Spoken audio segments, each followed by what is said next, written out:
Hey, welcome. Sometimes the biggest things holding us back in life are the ones we can't even see. I'm talking about these invisible chains that keep us stuck. So today, we're going to talk about how to spot them, how to finally break them, and how to start lengthening your stride into the kind of freedom you were always meant to have. Let's get into it. So let me tell you the story that just perfectly captures what we're talking about. Picture an elephant, right? For years, this massive, powerful animal stood in one spot, held by these heavy chains. But one day, his keepers came and they took the chains off. But the elephant, he didn't move. He just stood there, swaying, even with food just out of reach. He was bound not by steel anymore, but by the memory of the chain. And that really brings the question right back to us, doesn't it? Are we kind of like that elephant?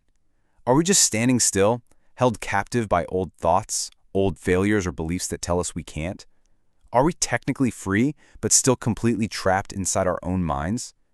It's a deep question, but a really important one to ask yourself. Let's actually put a name to this because so many of us live this way. It's called habit bondage. And it's this state of being where you're totally unaware of the spiritual freedom that you already have. You're basically a captive of your own past. This definition really hits the nail on the head. We're not talking about real physical chains here. It's what you could call a fictitious bondage. We're being held down by a spirit of infirmity, these old habits and thoughts that have zero real power over us anymore, unless, of course, we let them. Okay, so if these chains are just in our minds, then the only way to break them is with mental and spiritual action. And that brings us to the incredible power of just pressing on. The scripture says, "Let us not be weary in well-doing, for in due season we shall reap if we faint not." It's all about deciding to lengthen your stride, especially when that little voice inside you just wants to give up and sit down. Just think about someone like Thomas Edison. He didn't just try a couple of times to invent the light bulb and then call it a day. No way. When his first attempts failed, he lengthened his stride. He sent people all over the world, China, Japan, South America, just looking for the perfect fiber. That's pressing on. And he's not the only one. Look at Luther Burbank. They called him the plant wizard.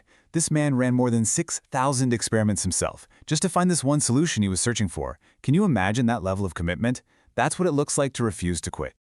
And the obstacles aren't always technical. Sometimes they're people. Take George Westinghouse. He faced so much ridicule. People literally laughed at him, called him a lunatic, because he had this crazy idea that you could stop a train with wind. But he kept going, and eventually he sold his world-changing idea, the air brake. These are all people who just refuse to be chained by doubt or failure. So this is the big question, right? How do we do this in our own lives? How do we actually take away the power that adversity seems to have over us? Well, here it is. Here's a super practical 5-step toolkit to help you break free from your own habit bondage. Let's just walk through these real quick. Step 1. Take the best view. Just refuse to catastrophize and make things worse than they are. Step 2. Meet those challenges with positivity and faith, not more negativity. Step 3 is huge. Direct the power. You have to realize that adversity only has the power you hand over to it. You are in control of your response. Step 4. Speak your freedom. You have to actively talk to yourself about your rightful heritage of health, of prosperity. And finally, step 5. Accept the incredible truth of God's presence and truly believe that with Him, no real harm can touch you. Now, this brings us to an even deeper level, a really fundamental shift we need to make. See, it's usually not that we lack faith. Honestly, most of us have plenty of it. The real question is, where are we putting that faith? There's a story in the scriptures where a father brings his sick son to Jesus, and he's totally desperate. He says, "If you can do anything." See, his faith wasn't gone. It was just pointed at the wrong thing. He believed more in how bad the sickness was than he did in the power of healing. He had his faith in reverse. And you can see the difference so clearly here. On one side, you've got faith in reverse. That's when you believe in the negative appearances, you give all your power to worry and fear, and you just kind of expect things to go wrong. And every time you do that, you're planting those negative things deeper into your life. But on the other side, you've got faith in God, believing in His power, trusting His promises, and expecting freedom and health. So, let's just pause here for a second. Let's get really honest with ourselves. What in your life have you given way too much power to? Is it a diagnosis from a doctor? A financial problem that feels huge? A fear that keeps you up at night?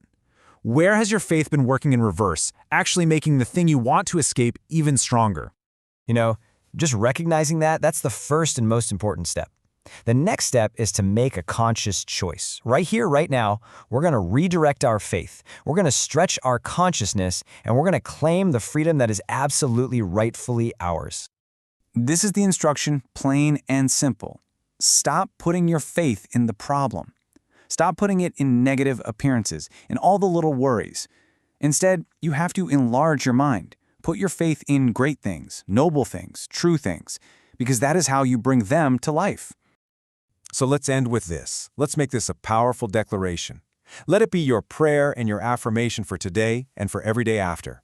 Say it with me in your heart. Today, I lengthen my stride. I break the chains of the past and I step into my spiritual freedom. I place my faith not in problems, but in promises. Go and walk in that truth.